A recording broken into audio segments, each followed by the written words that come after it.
O meliponário deve ser instalado em um terreno limpo, de preferência plano, em área que permaneça parte do dia sombreada e de acesso fácil. Este é o meliponário Eimbacoaê, que conta com mais de 50 colmeias de várias espécies, sendo criada para a produção de mel, a Uruçu.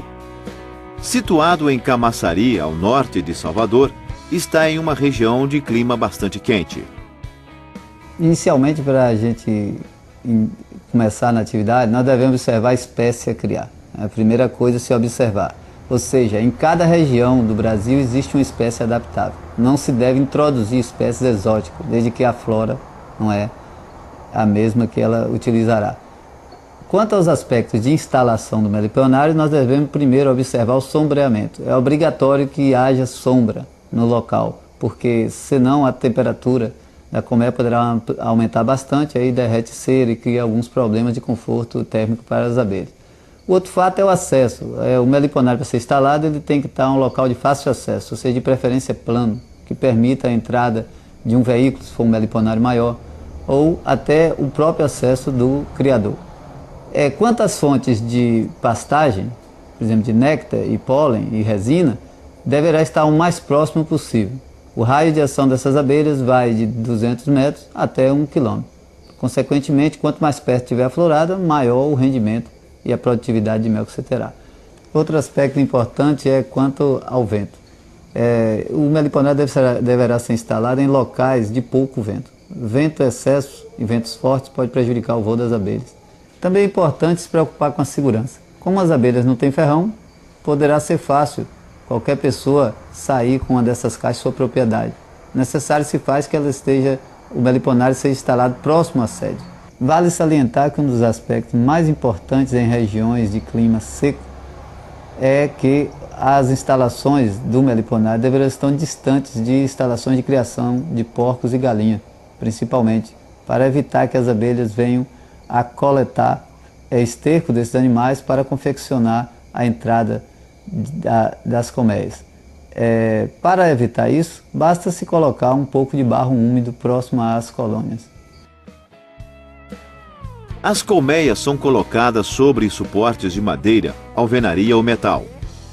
O importante é que estejam a meio metro do chão, altura que facilita o manejo e mantém a colmeia distante da umidade do solo e protegida do ataque de formigas, aranhas e sapos, seus principais inimigos.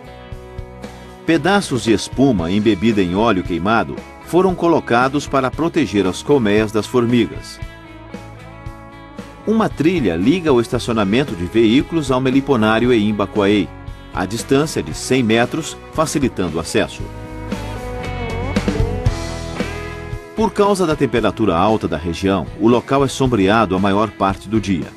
Além disso, o Eimbacoaê segue duas regras básicas de implantação. Está a menos de 500 metros das floradas e a menos de 100 metros de uma fonte de água. Além disso, deve-se guardar uma distância mínima de 500 metros de apiários para evitar competição por alimento. As colmeias são distribuídas no terreno de forma aleatória. Quanto à distância entre elas, pode variar de no mínimo 1 metro para as abelhas pequenas a no mínimo 2 metros para as espécies de maior tamanho. Uma limitação da criação dessas abelhas diz respeito ao número de colmeias. Quando não existem colmeias na natureza, na região do meliponário, deverão ser instaladas no mínimo 44 delas. Esse número ele foi baseado na manutenção de pelo menos 6 alelos X0, né? São os alelos relacionados ao sexo, relacionados ao gene sexual. E esse número foi feita uma estatística em cima desses valores, em que encontrou-se que 44 é o número ideal para se evitar a produção de machos diploides. Esses machos diploides, eles são estéreis, são geralmente cegos, ou seja, eles são inviáveis para a reprodução. E quando a rainha faz a postura de machos diploides, geralmente as operárias matam essa rainha, né? E com isso podem levar, inclusive, à morte da colônia. né? Então, esse número 44 seria um número em que seria evitado o aparecimento, ou pelo menos diminuiria a chance de aparecer esses machos diploides.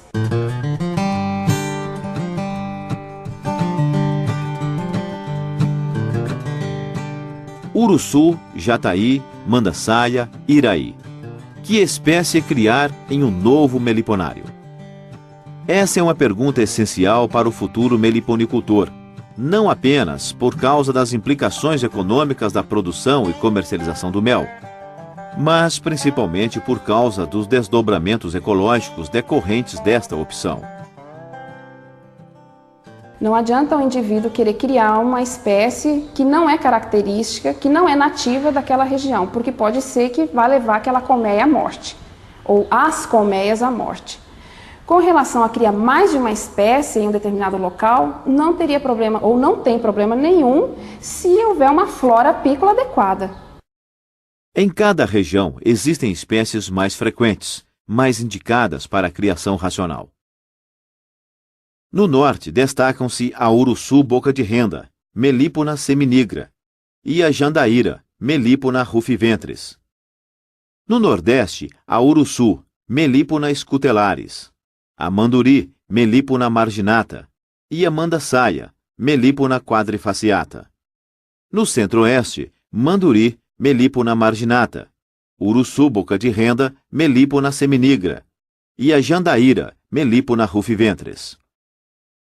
No sudeste, a Mandaçaia, Melipona quadrifaciata, Guarupa, Melipona bicolor, Uruçu negra, Melipona capixaba, e a Jataí, Tetragonisca angustula.